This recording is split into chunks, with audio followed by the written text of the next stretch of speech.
আমাদেরকে অনেকেই প্রশ্ন করেছে, হুজুর এই মুহররম মাসে চুল নখ কাটা যাবে কি? আমাদের দেহের মধ্যে অনেক অবাঞ্ছিত লোম আছে, পশম আছে, মুহররম মাসে এগুলো কাটা যাবে কি? এই মুহররম মাসে চুল নখ কাটলে কি হয় এগুলো আমাদের জানা উচিত। চুল নখ কাটা যাবে কি, এই কথাগুলো আমাদের সমাজে অনেক প্রচলিত। কোরআন হাদিস কি বলে, চুল নখ কাটলে কি হয়? অনেকে মনে করে মুহররম মাসে চুল নখ কাটলে অনেক বিপদ হয়, আসলে কতটুকুন সত্য? আবার এমনও শুনতে পাওয়া যায় এই মুহররম মাসে বিবাহ শাদী পর্যন্ত নিষিদ্ধ, মুহররম মাসে বিয়ে শাদী হয় না। এই বিষয়গুলো আমাদেরকে জানাবেন। অবশ্যই আজকে এই বিষয় নিয়ে বিস্তারিত আলোচনা করব। এই মুহররম মাস সম্পর্কে একটু আগে জেনে নেই, তারপরে আমরা বিস্তারিত জানব। কোরআনের 9 নম্বর সূরা 36 নম্বর আয়াত, সূরা তাওবার 36 নম্বর আয়াত আল্লাহ পাক রব্বুল আলামিন বলেন, ইন্না ইদ্দাতাশ শুহুরি ইনদাল্লাহি 12 শাহরা ফি কিতাবিল্লাহি ইয়াওমা খালাকাস সামাওয়াতি ওয়াল আরদু মিনহা আরবাআতুন হুরুম। পৃথিবীর সৃষ্টির শুরু লগ্ন থেকেই, যেদিন আল্লাহ পাক আসমান জমিন সৃষ্টি করেছেন, ওই দিন থেকেই গণনার মাস হলো 12টি। এই 12টি মাসের মধ্যে 4টি মাস সম্মানিত, জিলকাদ, জিলহজ, মুহররম আর হলো রজব। এই 4টি মাস হারাম মাস। জাহেলি যুগেও এই মাসগুলোতে রক্ত ফেসাদ হতো না, মারামারি করতো না, কাটাকাটি করতো না, এই মাসগুলোকে তারা সম্মান করত। এই মুহররম মাসের 10 তারিখে একটা রোজা আছে, দামি রোজা। মুসলিম শরীফের 1162 নম্বর হাদিসে বিশ্বনবী মুহাম্মদ সাল্লাল্লাহু আলাইহি ওয়াসাল্লাম বলেন, সিয়ামু ইয়াউমি আশুরা আহতাসিবু আলাল্লাহ আইয়ুকাফিরু সানাতাল্লাতী ক্বাবলাহু। বিশ্বনবী মুহাম্মদ সাল্লাল্লাহু আলাইহি ওয়াসাল্লাম বলেন, আশুরা রোজা আমি আশা রাখি, যে ব্যক্তি আশুরা রোজা রাখবে আল্লাহ পাক তার 1 বছরের অগ্রিম গুনাহ মাফ করে দিবে। রাসূল বলে, আমি আশা রাখি আশুরা রোজা 1 বছর গুনাহের কাফারা। কেউ যদি আশুরা রোজা রাখে অগ্রিম 1 বছর গুনাহ মাফ করে দিবে। 2 নম্বর একটা হাদিস, এরপরে আমি বলবো। 2 নম্বর হাদিসটা হলো বিশ্বনবী মুহাম্মদ সাল্লাল্লাহু আলাইহি ওয়াসাল্লাম বলেন, আফযলুস সিয়ামি বাদা রমাদান শাহরুল্লাহিল মুহররম। এই রমজান মাসের রোজার পরে সবচেয়ে দামি রোজা হইল মুহররমের রোজা। এই রমজান মাসের রোজার পরে সবচাইতে দামি রোজা হইল এই মুহররমের রোজা।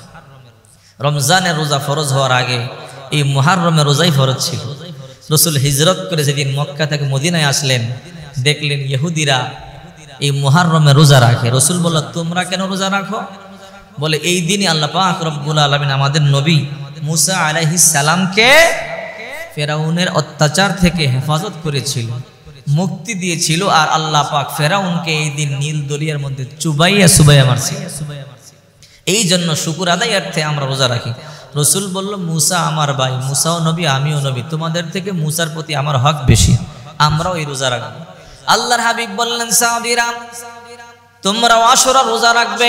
রমজান মাসে রোজা ফরজ হওয়ার পর এটা নফল হয়ে গেছে।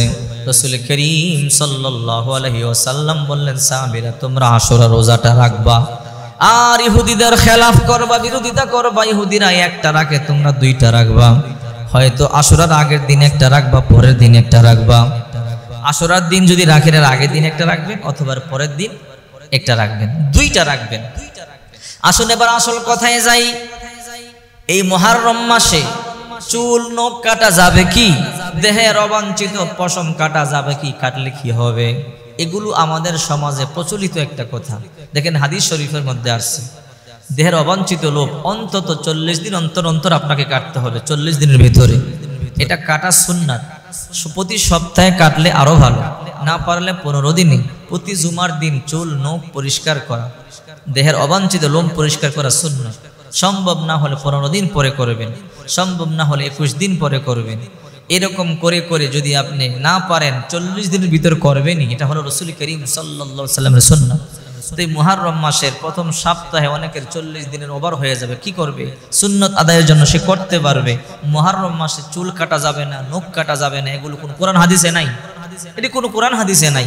আমাদের সমাজের মধ্যে দেখবেন অনেক কিছু প্রচলিত আছে। কি প্রচলিত আছে? যে ব্যাং ডাকলে বৃষ্টি আসে, হাতের তালু চুল গালে টাকা আসে, পেশা দেখলে অমঙ্গল হয়, গর্ভবতী মহিলা থেকে ঘর থেকে বের হলে অমঙ্গল হয়। এই সমস্ত কথা আমাদের সমাজে প্রচলিত আছে, কিন্তু এগুলো কোরআন হাদিস দিয়ে কোনো প্রমাণিত নাই। রসুল করিম সাল্লাল্লাহু আলাইহি ওয়াসাল্লাম থেকে এগুলো কোনো পাওয়া যায় না। রসুল এই ব্যাপারে বলেন নাই যেগুলো অমঙ্গল হয়, এগুলো একেবারে বিভ্রান্তিকর কথা। আমাদের সমাজে এই কথাগুলো প্রচলিত আছে, এগুলো বিভ্রান্তিকর কথা। এই জন্য মুহররম মাসে অবশ্যই আপনি চুল কাটতে পারবেন, নখ কাটতে পারবেন, দেহের অবাঞ্ছিত লোম আপনি পরিষ্কার করবেন, এতে কোনো সমস্যা নাই। এই জন্য বিশ্বনবী মুহাম্মদ সাল্লাল্লাহু আলাইহি ওয়াসাল্লাম বলেন, মান আহাব্বা সুন্নতি ফাকাদ আহাব্বানি ওয়া মান আহাব্বানি কানা মাই ফিল জান্নাহ। যে আমার সুন্নাতকে ভালোবাসলো সে আমি নবীকে ভালোবাসলো, যে আমি নবীকে ভালোবাসলো সে আমি নবীর সাথে জান্নাতে যাবে। এই জন্য মুহররম মাস অত্যন্ত দামি মাস, বছরের প্রথম মাস।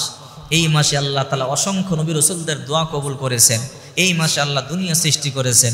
এই মাসে যদি আপনি আমল করতে পারেন, এই মাসে যদি আপনি দোয়া করতে পারেন, অবশ্যই আল্লাহ পাক আপনার আমল কবুল করবে, আপনার দোয়া মঞ্জুর করবে। আসুন আমরা এই মুহররম মাসে বেশি বেশি ইবাদত বন্দেগী করি, আল্লাহকে সন্তুষ্ট করি, আল্লাহর হুকুম মেনে চলি। আল্লাহ তৌফিক দান